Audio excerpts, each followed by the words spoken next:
Good afternoon, good evening, good morning, good everything. You know, when we greet in South Africa, in my language, we don't differentiate whether it's morning, evening, or afternoon. When we greet, we just say sawubona, which means I see you. I see everyone who has contributed to who you are.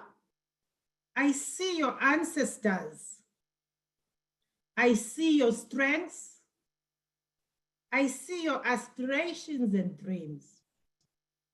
And I would like to say, I want to see you more, especially during this trying time that we are going through.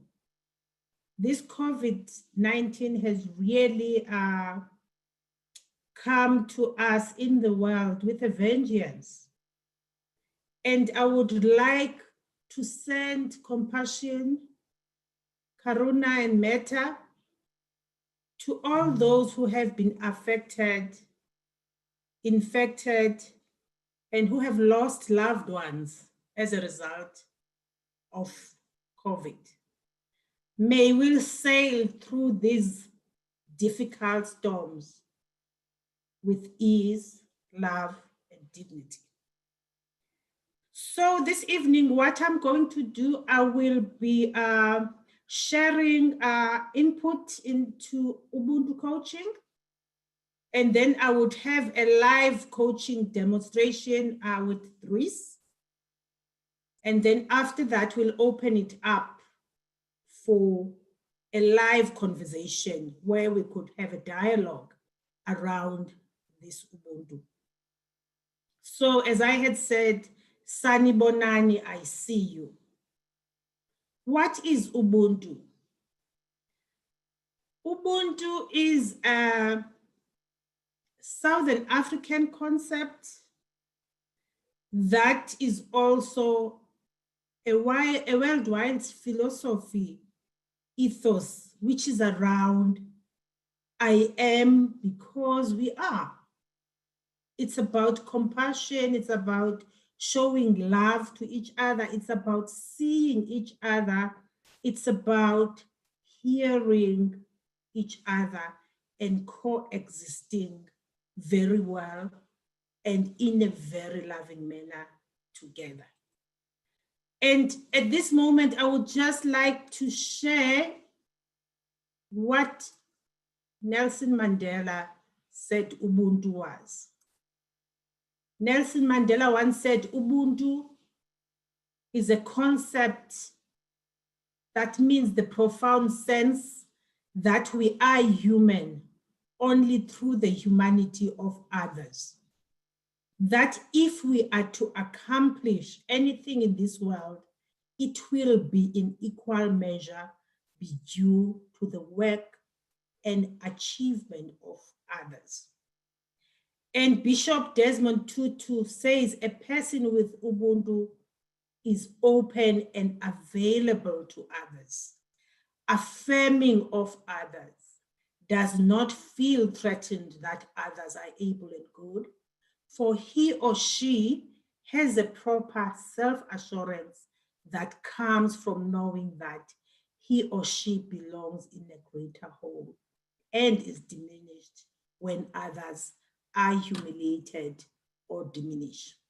When we talk about this, for instance, if you ask someone in South Africa, from my culture, from the indigenous cultures, we always talk of we instead of I. So we look at the collective, and whatever we do is around the goodness of the collective. So how do we then apply this Ubuntu to coaching? When we apply Ubuntu to coaching, we look at what we do as coaches with our clients. What's important here is around co-creating is around connecting. It's around seeing this person in front of you wholly, as a whole person. You see their hopes, clients, aspirations. You see their stakeholders. You see their family within them.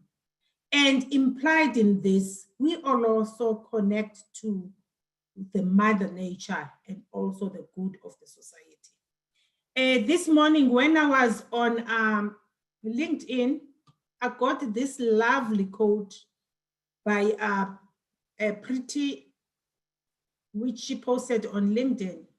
And this was an incept from a book about Ubuntu, a story in Africa where an anthropologist put sweets under a tree and implored a group of kids that were there to go and get the sweets. And this anthropologist was expecting that they would all go and grab for each other. Instead, they all went together, got the sweets, and shared the sweets within themselves equally. And when they were asked why they didn't take for themselves as they were supposed to sort of race each other, they said, in Ubuntu, it's I am because we are. Let us all always have this attitude and spread happiness wherever we go. So Ubuntu, it's about forgetting self and also thinking about the others. So when I apply Ubuntu in coaching, there are 7 C's that guide me. One is compassion, caring, courage, co-creation, curiosity, connectedness, and commitment to action by the client. We have a proverb in Africa that says, if you want to go fast, go alone. If you want to go far, go together. This is exactly what Ubuntu is about. And as I'm coaching Dries, I would like you to observe how I'm applying these 7 C's of Ubuntu and how we journey together with Dries in what we will be exploring. So when I put now this Ubuntu into a practical coaching process, I use an acronym named RACIA. And RACIA means R, to receive the client. In Africa, when someone comes to your home, you receive them, you give them everything, to even an extent of ending up with nothing, as long as whoever comes to you has received enough. So we receive the client in coaching with compassion, curiosity, presence, unconditional acceptance, and acknowledge the client and recognize the client for coming to you, for having chosen you. Sawubona, that's what you make the client feel, that they are seen. And for me, what becomes important here is, how do you see this person and see no one else? Out of the 7 billion people in the world, how does this person be the only one that matters in that moment? So the A of the RACIA is appreciate. We always appreciate what we get. There's that sense of appreciation, of acknowledgement. You appreciate the client for coming to you and entrusting you as a coach to co-create solution. You appreciate the client for their courage on what they are working on, and also for them being vulnerable, because coaching can be a vulnerable process. The S is summarizing.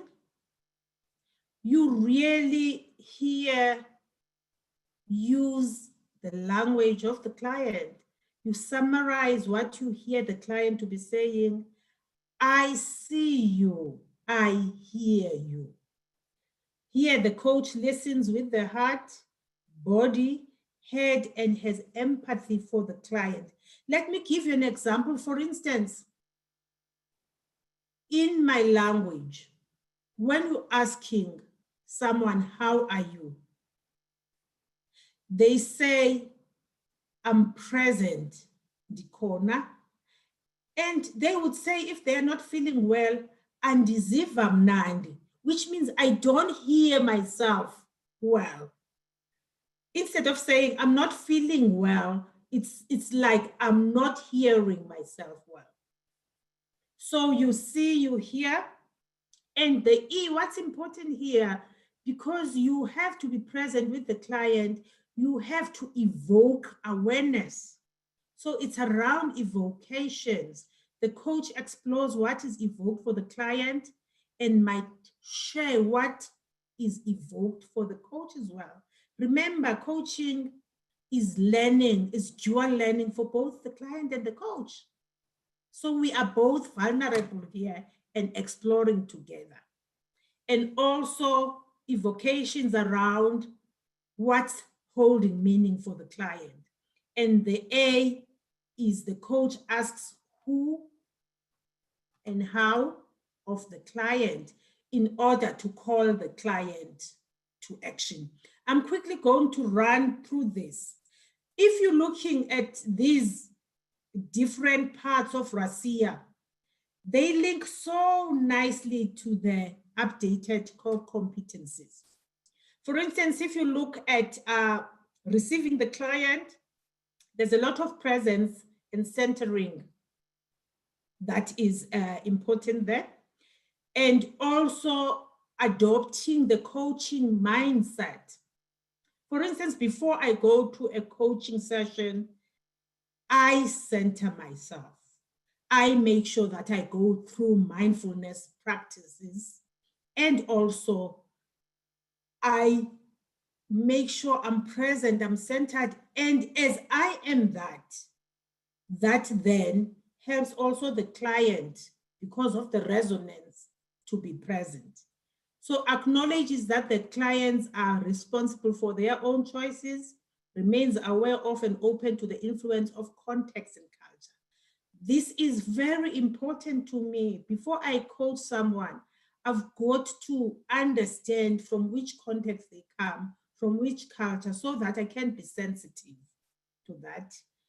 And I apply the Japanese Aikido principle, which is I ground myself, ki, meet the other, and do, stay in relationship. And also here, the updated core competency 3 is implied, establishing and maintains agreements, partners with the client and relevant stakeholders to establish an overall coaching plan and goals. Here again, if you look at the Sawubonani, you just don't see the client as an individual. You apply systems thinking here because you see them with the stakeholders. And for instance, as you partner with them in the agreement, you also look at who else is going to be impacted or affected by what you're working on. And presence runs throughout. Appreciate acknowledgement. Again, this talks to updated core competency 3, establishes and maintains agreements, continues coaching in the direction of the client's outcome, cultivate trust and safety. Through the Ubuntu, we spend a lot in terms of how do we establish that rapport. Just to give you a funny story, when we are asking how a person is, in my culture, it's not just the person. We ask how they are. We ask, how is your livestock? How are your children? How are your in-laws? How is so-and-so? And how is your crop? And everything. So we take this person in totality and also linked to nature. And presence as well is important. And the coach summarizes what he or she hears the client to be saying. I see you. I hear you. Here, deep listening is very important. Active listening, listening with the heart, body, head, and showing empathy for the client. We have here updated core competency 4, cultivates trust and safety, demonstrates openness and transparency as a way to display vulnerability and build trust with the client, and presence and active listening. And evocations. This is around listening actively again and evoking awareness. The coach explores what is evoked for the client and might share what is evoked for the coach. Here we explore issues of meaning for the client, express just-in-time observation, no judgments, no interpretations. I see all of you, hashtag Sawubona, we are in this together. And the last one, the coach asks the who, how, when questions to move the client to action. This is core competency 8, facilitates client growth, works with the client to integrate new awareness, insight, and learning, partners with the client to design goals, actions, and accountability, acknowledges and supports clients' autonomy in the design of goals, action, and accountability, supports the client in identifying potential results or learning, invites the client to consider how to move forward, and also partners with the client to close the session. So what I do here as well, because as we were creating the coaching agreement, we were looking at other stakeholders. Even here in facilitating client growth, we look at the role other stakeholders would be playing. So what then this does is to integrate the head, the heart, and the hands and achieve and create momentum to sustain change, because the client is also part of this fully, and also the integration of not just the head, but going to the heart, hands, involving other stakeholders, and even those that have come before the client as well. So what we do, the slogan I have for this is see more, hear more, love more, be more, and do less. So as coaches, what's important in this is to see more our clients, is to hear more, is to love more. You know, I always say when I teach coaching to my participants, when you meet your client, you have to think of the time when you first fell in love. Think about how you were then. So you love your clients more, you be more. As coaches, we don't have to do the work of our clients. We just have to be for them, hold the space for them to be able to do their work, and do less, and practice gratitude and generosity. Remember, we received the client. Now we're grateful and we generously offer all of us in this session. That's where I would like to end with the presentation. We will now have a short coaching demonstration with Dries and see where we go. I don't know what he's bringing him to the table, but I'm curious because also curiosity is important in this journey. Okay.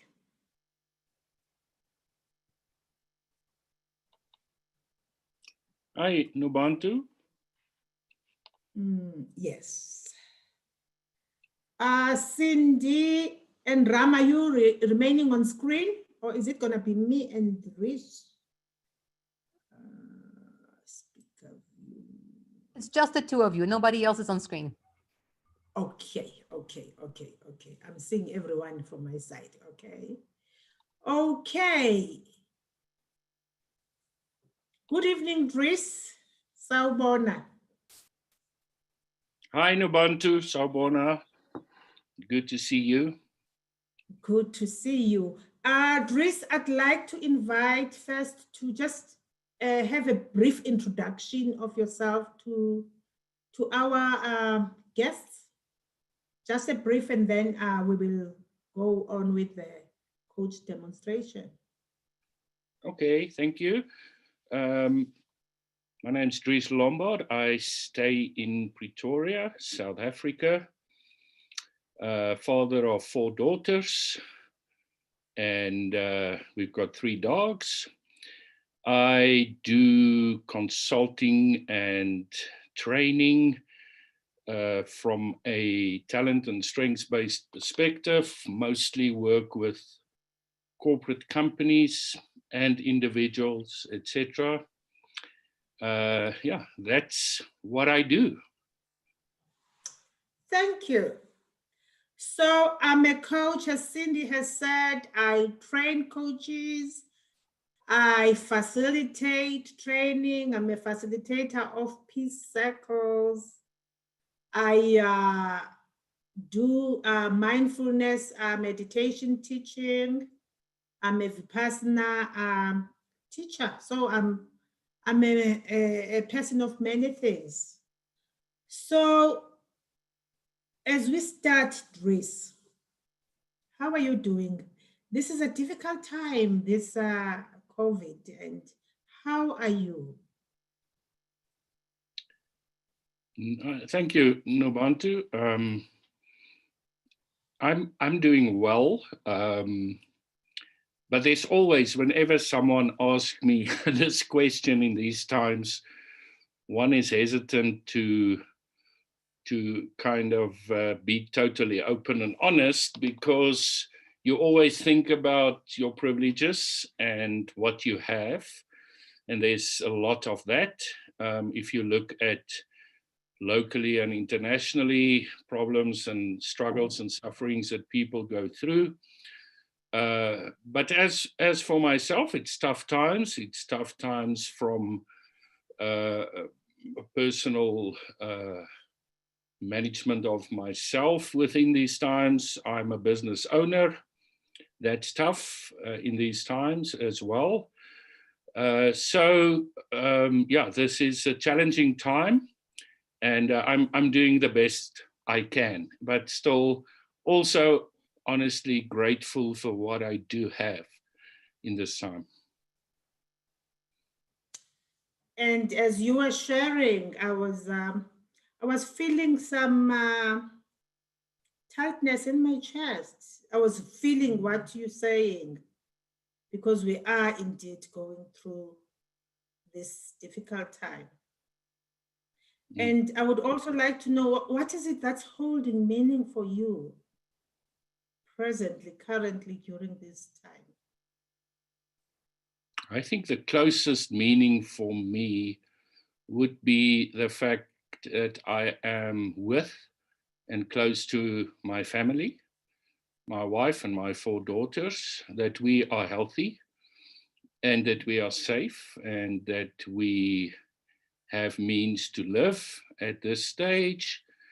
And also it's got meaning for me that I do have opportunities that I can still explore and focus on going forward. You know, as I look around me and I see businesses closing all around me, and I see the street having people is hungry, asking for food at the side of the road. It touches you, and it's tough. So I'm holding on to what I have, and what I have is my strength, my health, my family, the love I have from them, and the opportunities I can still focus on in my business environment. Thank you. I hear you totally, and I feel you, I see you. And what would you like us to explore for this session? I think it's going to be something like 30 minutes in the next 30 minutes. Yes, thank you, Nobantu, and thank you for the opportunity. Currently, I think, overwhelmed, but overwhelmed with a lot of things that I am busy with. And let me explain. So if I say overwhelmed, it's not really, obviously there's emotion too, but it's not an emotional overwhelmness. It's more an overwhelmness mentally and physically to a degree. And as I was thinking about the opportunity to have a coaching session with you, and thinking about what's my challenge right now that I could face within this. If I look back 3 or 4 months within my business, I was highly focused, I was productive, I had a lot of immediate, short and long-term visions, goals and dreams, like many of us. And things were going great, looking forward to a productive and effective year. And then we had, here in South Africa, we had a very sudden, well, like everywhere, but we experienced it as very sudden, complete lockdown. Much earlier, I think, than the rest of the world. Our government, wisely so, decided to do a complete and solid lockdown even before the numbers of infections started to rise. But that had the effect that from being fully going and busy, suddenly you were not even allowed to go for a walk. You couldn't walk the dog. Only one person may go out once a day to buy food. And it was a complete, like walking into a wall, personally into yourself in a sense. So from this busyness came complete silence. It was like radio silence out there. And the only thing, as you know, that you saw everywhere on TV, on social media, on discussions, was about the pandemic. There were little else that was part of our environment. And it's interesting, after the suddenness, then there was this time of just making peace with it, spending time with the family, seeing the opportunities you have to do that, etc. And then out of that sudden silence, me personally, I started to become as innovative as I can be and as busy as I can be with things to do, researching, learning, online stuff that I do, collaboration, talking, etc. And I started to fill my day in a kind of a non-focused way with whatever I could do. And pretty sudden, I found myself being very busy, not necessarily economically busy, but busy from the morning till the evening. with a lot of things, and some of it energizing and others not so. But it was not then a time of sitting in front of Netflix. You know, it was a time of really learning and discovering and innovating. And then in the last few weeks, when our country started to open up gradually, I came to where I am now today. And that is that I feel completely overwhelmed with so much things to do, so much things in front of me, so much conversations with different people, so many tasks, even so many projects, with so little direction. So I feel, if I can think of an image to describe what I feel like a puffed up balloon that you let go, and it just, you know, it's got no direction. It flies all over the place. So that's what I mean. Long story to tell you what I mean with overwhelmed. I feel I have no focus. I have no clarity.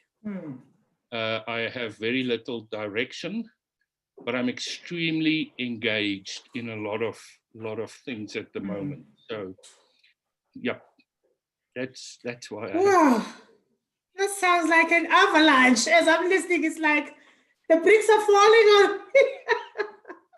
That's quite a lot. And as I listen to you, I'm picking up your current state of overwhelm, mentally and physically. And if we look at this 4-month storyline, it's from when you were getting engaged, then the lockdown, and then no physical movement, and yet acceptance. And now again, getting into a state of overwhelm, so many conversations, connecting, and wow, that sounds like a lot. Yeah. So tell me, within this 30 minutes, what would be beneficial to you for us to zone in and looked into? Ubuntu, two words come to mind: priorities and focus. I think that would, if I could get to a point where I can just know how to create priorities and how to focus on the right things at the right time, in the right sequence, that will help me immensely, because I think that will help me to just put aside what's not needed and get a more direction in a specific way. And as you were describing your state, you mentioned that you felt like a balloon that's pumped up, that is directionless. And right now you say you would like priorities and focus and the sequence. If you were to put it in your pictorial representation, what would this focus and priority look like? If we think about that balloon that is flying aimlessly, now this desired state, what would that look like? Great question. I'll tell you what comes into mind first. Turning it from a balloon to a space rocket. Tell me more about a space rocket. Yeah, something with direction, with destination. I don't want to lose momentum, Nobantu. I don't want to lose energy. I don't want to be less busy. I just want to know where am I. So space rocket comes to mind. Space rocket with direction. And if we look at this time that we have together, what would you like to see at the end of this period, these few minutes that we have together? along the lines of this spaceship?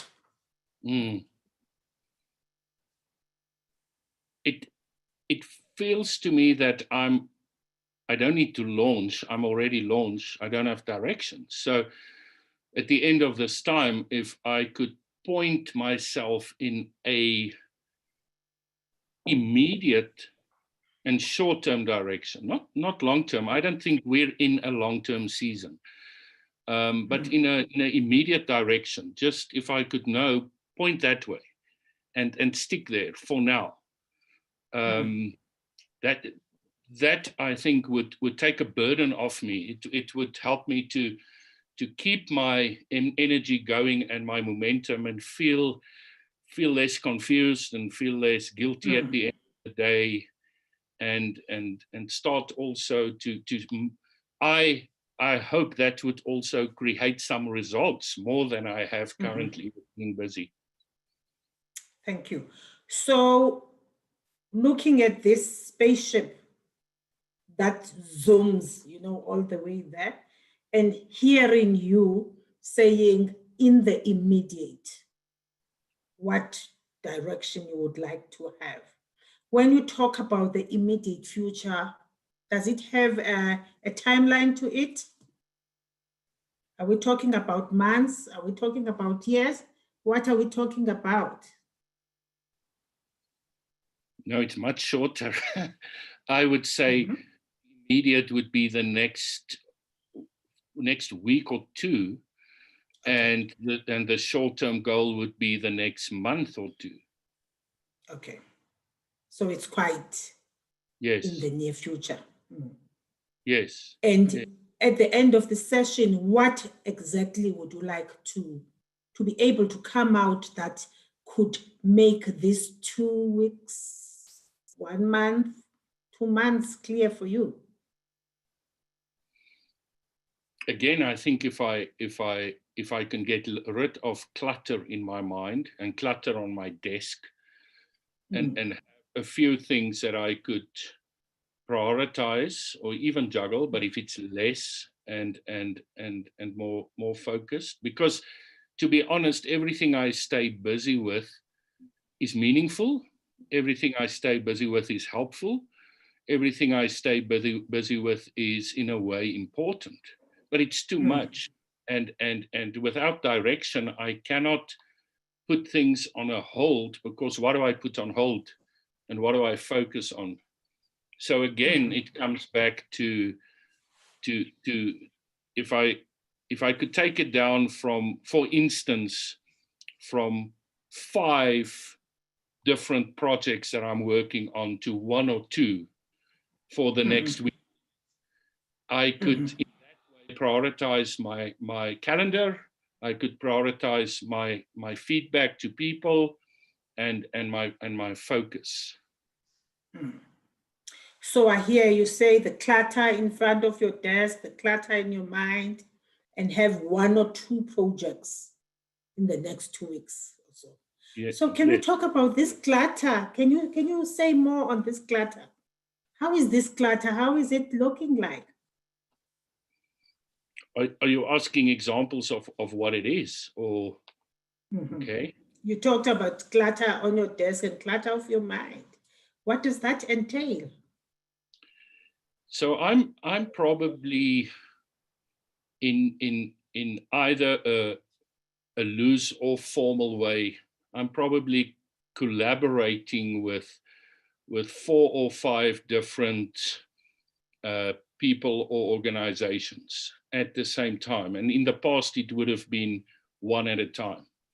Now it's probably 4 or 5, because remember, in lockdown, everyone was available.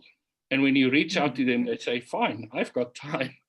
So I kept on, because my nature in business and as a person is to, if I can use is to embrace Ubuntu. I never go it alone. I look for opportunities with people. And so there's a collaboration part. Then there's a part of creativity. So I'm busy writing on blogs. I'm busy writing a book. I'm busy researching. I'm busy with creating imagery on electronic for my training that I give to people. I'm busy recording online sessions that I can use in the future. I'm busy building PowerPoints. I'm busy writing a training program. And already, as I say this, I feel, wow, it's not sustainable with what I'm busy with everything at the same time. And then in between comes in the phone calls, the WhatsApps, the emails, the quick Zoom here, the quick thing there. And today it happened again. I started off and I was like ready to tackle the day. And it felt to me when I looked up at the clock, it was after 12. It was already in the afternoon. And I went like, no, who stole my day? Someone stole the morning. It's gone. What did I do? And I was busy the whole time. So the clutter is of my own creation. I acknowledge that. Or maybe also out of my own desperation is something that comes up with me now. My desperation to stay at my senses, to not sit in front of the TV and just wait for better times that we don't know when that's going to happen. But I stacked up a lot of things in that way. So that's a few examples of what my mind and desk or desktop, my computer looks like. A lot of open windows all over the place. And what are you looking for through those windows? What am I looking for through those windows?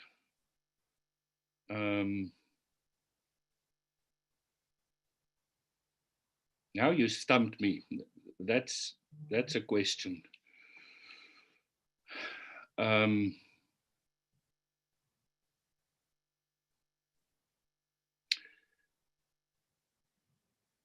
Meaning, purpose, hope, staying away. Okay, so here's something that comes to mind. I'm going to be very honest now as it comes up, because something's coming up now. When I'm busy, I'm not afraid. When I'm not busy, I'm afraid. If I don't stay busy, if I don't have a lot of things that my mind has no time to think that the reality is very real, that my resources may run out and my family will look at me.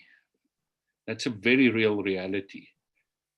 And even as I talk about it now, I don't feel very comfortable, because that's a scary thought for a business owner and a father.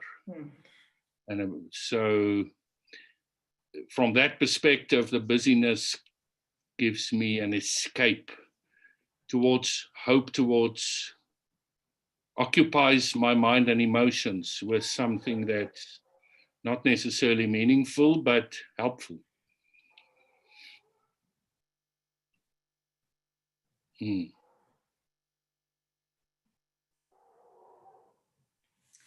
And where do you feel this in your body, Chris? As you were sharing, I noticed a change in your tone of voice. I noticed a change in your breathing. What are you feeling right now?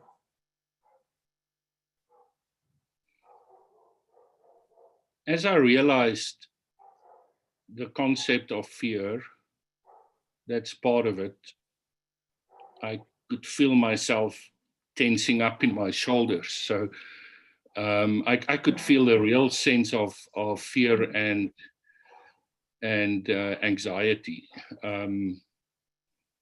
It's a feeling of tightness, uncomfortable, and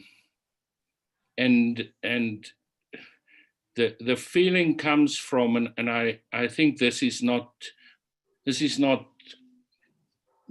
part of it. Let me explain, and I'm exploring, obviously, as I answer you, is part of the fear is if I was the only business that was in trouble, there was a lot of people I could turn to for help and support. Part of the fear is, who do I turn to? Because everyone's in the same boat. I can't reach out, and many people in the past supported me, helped me, sometimes saved me. Now, where do you turn? You dare not even ask for help. This is the first real honest conversation I had about this in months with you now, because you dare not talk to someone in this way, really, because they have their own issues, and some much worse. So that's why I try to focus on my privileges, on what I have. I have food. I have a home. If I go out, I see hungry people. That's scary. So, yeah, you started off to ask me what do I feel, and I just went on. But it's a tension. I feel a tension. Tense. I feel you, and I noticed as you were talking about this fear in your shoulders, you kept on doing that, and you say you're feeling this tension. And also I'm noticing that you say you're holding this fear, and also you're holding gratitude for your privilege. How is it for you to be holding both fear and gratitude? And what does that bring to this issue you are dealing with?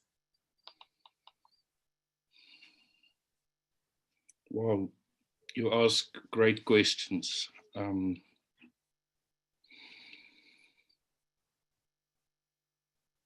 In a way, the feeling of gratitude is on itself a privilege, because I think many of our eyes has opened for things that we turned away from. And I'm talking very contextually now in South Africa, that hunger, suffering, joblessness did not start with COVID. But we kind of accepted it as that's life. Some make it, some don't. And I'm at the end where I can make it. So lucky me. And it was just that lucky me, and it's my effort and work that gives this. And in an instant, we're all in the same boat. And I think the two things that you refer to, the two opposites, kind of brings me sanity, because I have this discussion with my children often in these times. Every evening when we sit down for a meal, and we're thankful, and we pray for the meal, and we're thankful that we have food. We're thankful that it's hot food in winter, and it's not, to use the example of sitting at the table. I even sense in our family, from our tradition and our culture, we always pray before a meal. The prayer now is real. It's silent. It's a deep thankfulness. It's not just thank you, Lord, for the food. It's a moment of honesty that comes in, and I think that's probably a great thing that comes from this. I would never want to lose that perspective of gratitude. I hold on to that. I want to treasure the gratitude. That's why I make a point of expressing it. Like when we started and you asked me, how are you? I immediately want to bring in the gratitude, because it's so real at this stage. Yeah. But I don't know if it really, the gratitude in itself is a day-to-day thing.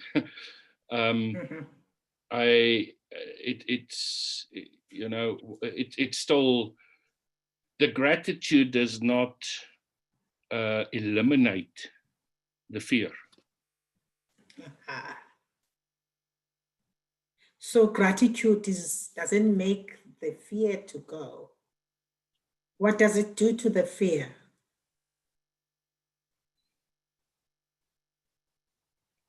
It gives it perspective. It clarifies that that the fear is contextual. The gratitude shows me that the fear is honest. It's real. It's not something to run away from. It's something in a way to embrace as well.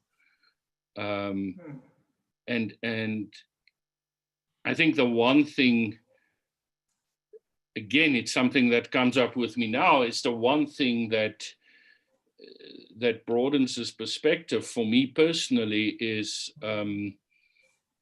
something happened where it became everyone for themselves towards we're all in this together. We're all in this together, and that is hopefully globally. I know not all leaders or so have the global perspective, but I certainly do. As a world, we're all in this together. So that's comforting to me. That's strangely comforting to me, because it makes me feel more connected. Makes me feel human. And how is that feeling of being human?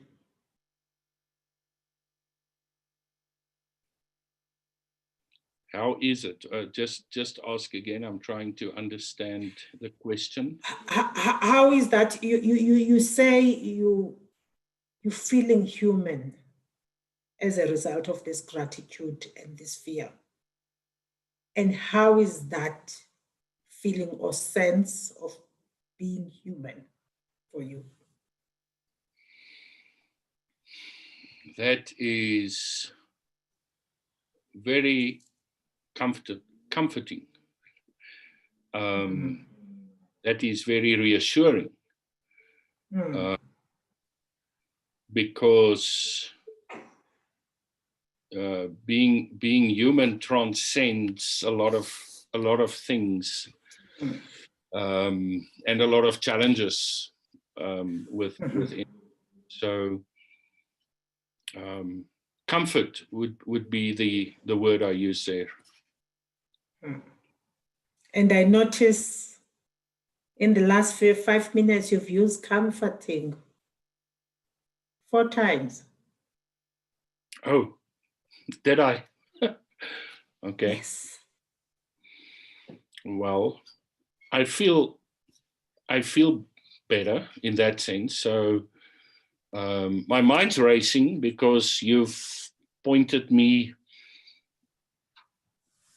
in a direction that I did not think this would go. I kind of was looking forward to a little quick business model or plan. And what did you get? what you actually gave me is more of a feeling of calmness, clarity, and empowerment, I think, to maybe acknowledge my clutter, but look at it differently, and not, maybe the clutter is the effect of me not facing the fear. And rather than prioritizing the clutter, if I face the real issue, the priorities and the plan will come. Wow. So what I'm getting a sense of is that now the urgency is no longer around the clutter, but facing the real thing. And I remember in the beginning, you mentioning that you looking out through open windows. And one of the things when I asked you, what are you looking for? You said you were looking for hope. What are you seeing now outside those windows? I definitely see a journey more into and through myself than rather facing a lot of things. So what I'm seeing is not things anymore. I think I'm seeing me more. And which now again, stuff pops up as I talk, which now brings me that I have, look, I've been, and here's a funny, sometimes in coaching, it feels silly when you're realizing, then you feel a bit foolish because why did I need a coach to show me this? But the thing is, I know how to prioritize and strategize. I've been in business for many years, and I've had successful business for many years. It's not new to me, but I became stuck even with the things that worked in the past. And so if you ask me, what do I see? I think here's another image that comes up, and I don't know why the image just keeps coming up, but now I don't look through a window, I look in a mirror. Okay. Closer, eh? We're looking much closer now. Definitely. But and what are you seeing in the mirror? That's okay. I'm not afraid of the mirror. I'm not afraid of engaging it. I'm actually kind of excited because I feel like if the answer is there within myself, now I know where to look. Now I know what to sort out. Now I can stop grabbing all over to other things and stop piling up, and I can just kind of focus more on grounding myself, because what I realize now is that part of my confusion or directionlessness was maybe because I became ungrounded. I'm not grounded. That balloon is all over the show because there's no platform that launches me. So what I'm picking, sorry, go ahead. Yeah, that's a big aha moment for me right there in that, getting back to the image, the groundedness, which is something that I understand well and often teach to others. So that's where the mirror comes in. Listen to your own teaching sometimes. Wow. And you know, what you've just said now is making me to even drop what I wanted to reflect on. Because what you've just come up with now is even bigger than what I was going to reflect on. Okay. Because what's coming up for me is now, as we're talking about prioritizing the clutter, it's like prioritizing me and grounding me. What are you learning about yourself in all of these stress?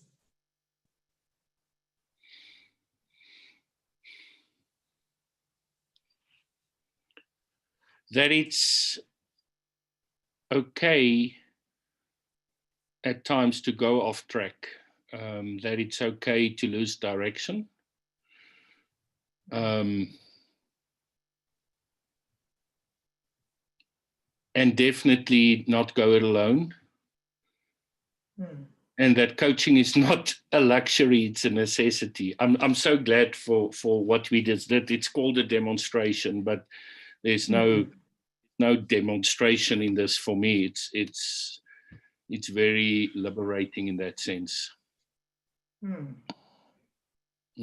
feel the realness and your aha.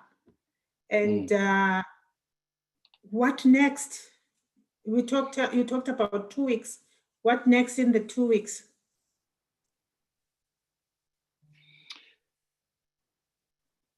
You know, Nobantu, I think I'm going to take the 2 weeks to a next a day within the next few days, not necessarily tomorrow, but a day within the next few days where I need to close my laptop and switch off my phone and just get back to my purpose, my strengths, who I am, what I know I'm supposed to do, what I do best, how I make a difference, and then get up and start doing that. And what will support you in doing that? What would support me?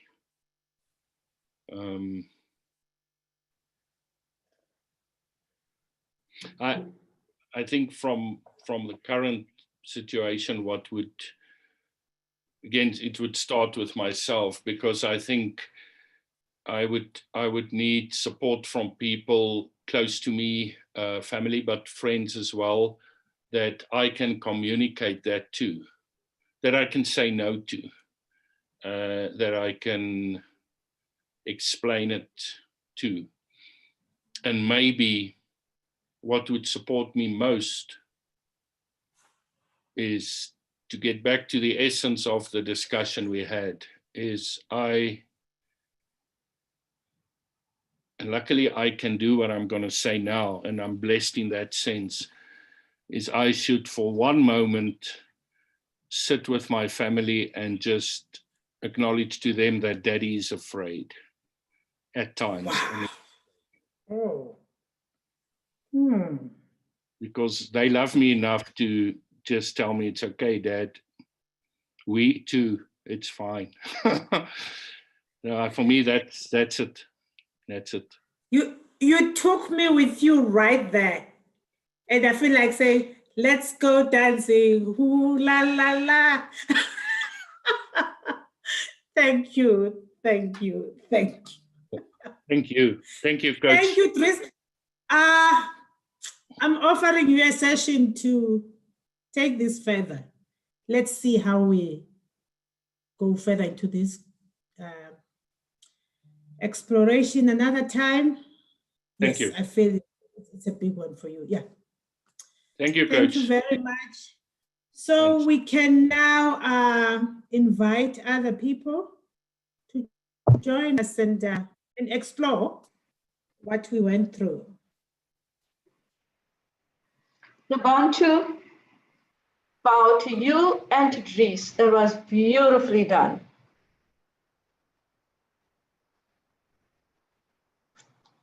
Yeah, just amazing being in your presence, both to coach and client. And the chat, I don't think you saw the chat, Nobantu. No, I was focusing on Dries. Yeah, I know. I know. It's just beautiful, beautiful pickups of presence and empathy and use of analogies. Just lovely. You can read it later. I'll send it to you. So coaches, coming out of that lovely piece of coaching, what questions or discussion points you want Nobantu to raise?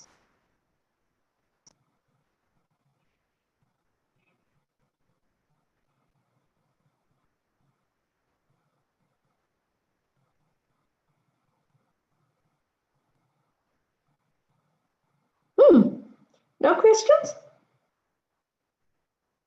Oh, there we go. There's some coming up. And this chat is flowing so fast, so I'm going to have to catch some things here.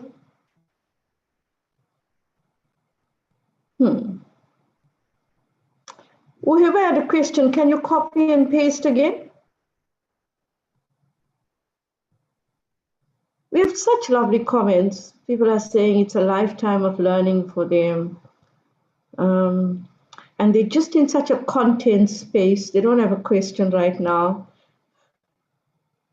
Ah, there's a lovely one. Nobantu. How now it's gone so fast I can't even catch the name of the coach. How do you, Nobantu, you're on mute. Yes. How do you center yourself? The question is, how do you center yourself before the sessions?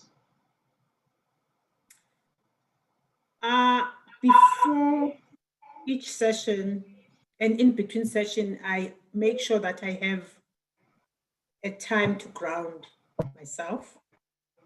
I practice mindfulness and I practice breathing. And as I go through the session, if I have to be away, but now I'm doing my sessions remotely, I practice walking meditation. I somehow try to be in touch with the core of who I am, and also saying, please guide me and connect me to the wisdom of my ancestors.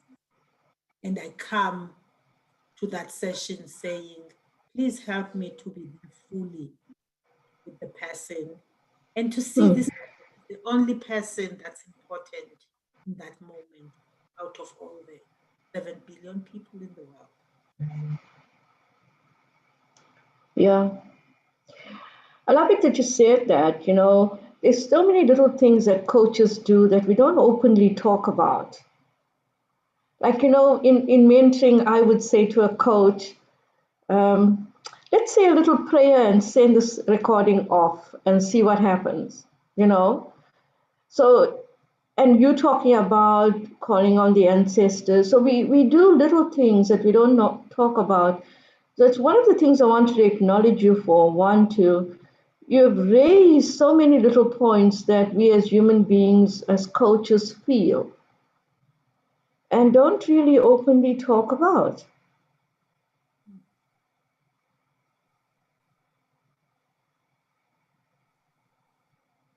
Wow. Yeah, I love that side because, you know. I'm feeling the connection right now to you, yeah. to the people who are in this session, and my heart is still with Reese. So that kind of connection, and it's making me full because it was my intention as I was going into this live coaching demonstration. Yeah. You know, your intention was so felt. Like, even if you didn't say that, we all felt it.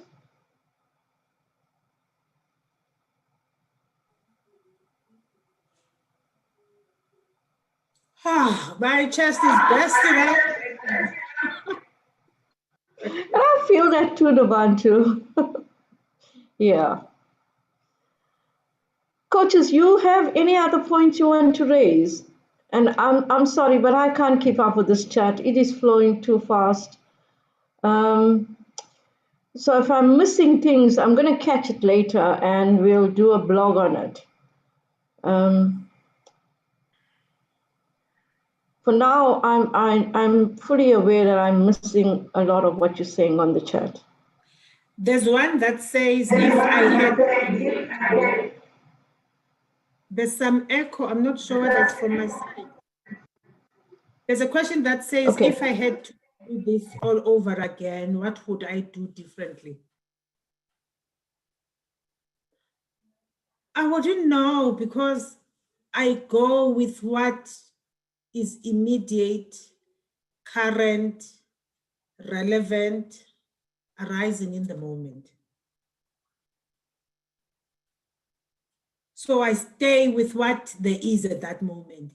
So I can't go to a coaching session, say, this is what I'm going to do with this client, even no matter how long I've been working with the client. As we are co-creating with the client, as we're holding hands together in the Ubuntu, whatever is arising at the moment, that's what is important. So I don't have independent origination. It's independent origination. We deal with what there is, the immediacy of what is present in the client system, in the coaching relationship, in whatever the client would like to explore.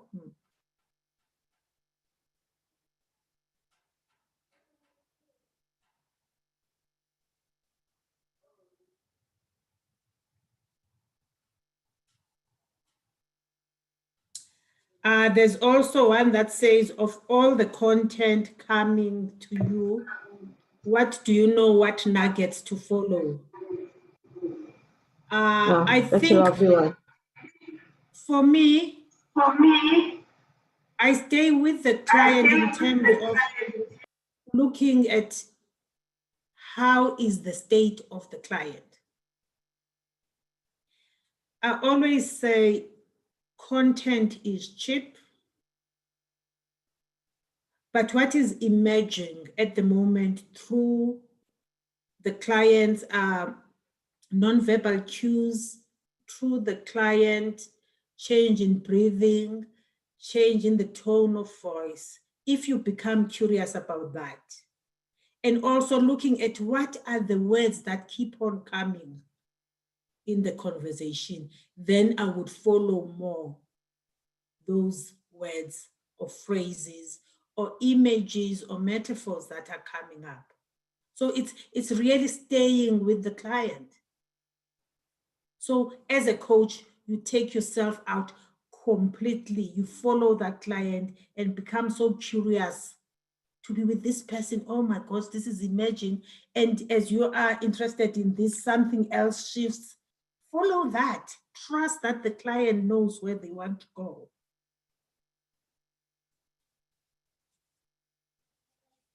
Nobantu, there's two questions on the Q&A part, and it has to do with awareness. I'm going to roll it into one and ask, I'm going to pick this one. You are relaxed and responsive with clients. Are you as relaxed and responsive with clients who aren't as self-aware? Yes. It's your duty as a coach. Evoke right? awareness. Yeah. Absolutely. That's your duty. If your client is not aware, if your client is not present, it's your responsibility. Absolutely. Agreed. There's another question here. Thank you for an amazing session which you have presented. Would you mind sharing the name of your coach? My coach is Pam Yago.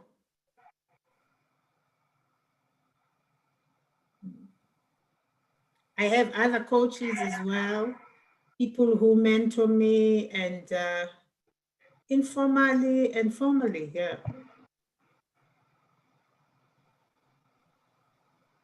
Yeah. There's a few more questions there. Let's see, what else is there?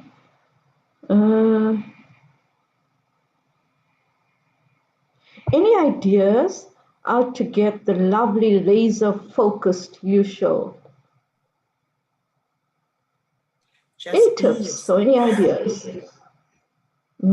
Just be yourself. And for me, what is important is how are you curious about you?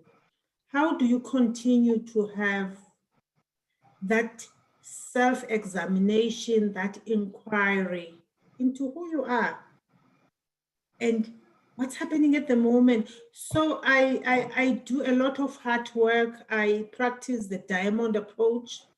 I practice Vipassana and insightful meditation. Always looking at me, looking at Nobantu as if I'm meeting this person for the first time and being curious about Nobantu, because that makes me to be curious about who I am working with as well. Yeah. Yeah, and that, you know, from my experience with you, you also walk your entire journey yourself on evoking awareness for yourself and having this curious mindset. Exactly. You can Yeah. be a present coach with the client if you don't do your inner work. Yeah. Dries, I want to say something to you because, and speaking on behalf of many of the attendees, it felt like you were speaking on behalf of many of us. Not to take anything away from you, but we felt like your voice was our voice, you know, on what you were sharing. So I want to just thank you and acknowledging you for, you know, taking us along or kind of having a voice that spoke to many of us. Thank you, Cindy. That and I think just one thing I did type the answers, but I think what was very important from my experience, the question on awareness. I did not go to awareness; it took me there. If she did not took me to a space of looking inside, asking me about what I feel, what I think, images, etc., I would have stayed on the surface. I would have talked about other things. I did not expect this. I expected answers. But the point is, she took me as a coach towards awareness, and I think that's something from it. I'm just saying how I experienced that is I was in a direction, and I believe I could have stopped at any time and not go further. But the way Nobantu did it, I felt so safe and secure. It felt inviting. I felt this is okay. This is okay. Go deeper. Go further. So I just wanted to give that feedback. But thank you for your comment, Cindy, and that just affirms the humanity of the times we're in. Thank you. Yeah. And it was also lovely to see how resourceful you were, Dries. You know, a lot of the answers that you were coming up with, it just was lovely to see. You know, we kind of look at resourcefulness of a person like an outside thing, you know. What resources do you need? But all those resources were inside you, and you were just flowing with it. Your analogy seemed to have so much helped with it. Well, I would tell you this, that if you ask me how do I feel like right now, I feel excited because I think I have a lot of resources and answers that I want to go explore. Looking in the direction of what I have and what I just did not look at. And my feeling now is not merely relief to talk about it. My feeling is empowering of, I know where to go now. I know how to take the next steps, and then obviously I'm going to take Nobantu up on her proposal that this needs further steps. I think that would be important as well. Yeah. As we wrap up the session, coaches, you are most welcome to type in any last words you have as you want to complete the session. And I'll invite Nobantu to complete, and we'll wrap up. Nobantu, before I invite you to complete, Rami's on the call. I'd like to check with him if there's anything he wants to say or ask. Ram? Or Ram is here in the panel. Ram, are you still there?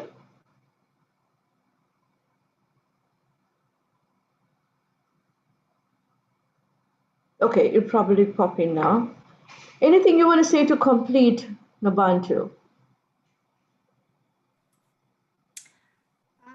I think for me, it's an invitation to all of us as coaches to not view coaching as a performance or as a way of taking a client to steps to action. How do we come to coaching with the beginner's mind and allowing ourselves to dance in the moment with the client and be okay with the uncertainty and not knowing where that conversation is going? It will get somewhere for sure, I know, as long as you have worked on your intention and you are just focused on the client. Let's stop performing, because when we perform as coaches, we get in the way of our clients doing their work. And also, we get in the way of our own presence. Just come as you are, wholly or authentically, with faults and your gifts and everything, and vulnerability. Yeah. I think I'd like to. Beautifully said. Coaches, remember the password, Sawubona, and join us next month because we have another live coaching session. And I can tell you upfront that's 1 hour, 15 minutes, and it's ontological coaching, and the speaker is Karen White. So I will see you next month. Nobantu, it was an absolute pleasure. A million bows to you and to Dries. Thank you for inviting us. Thank you, everyone. Bye.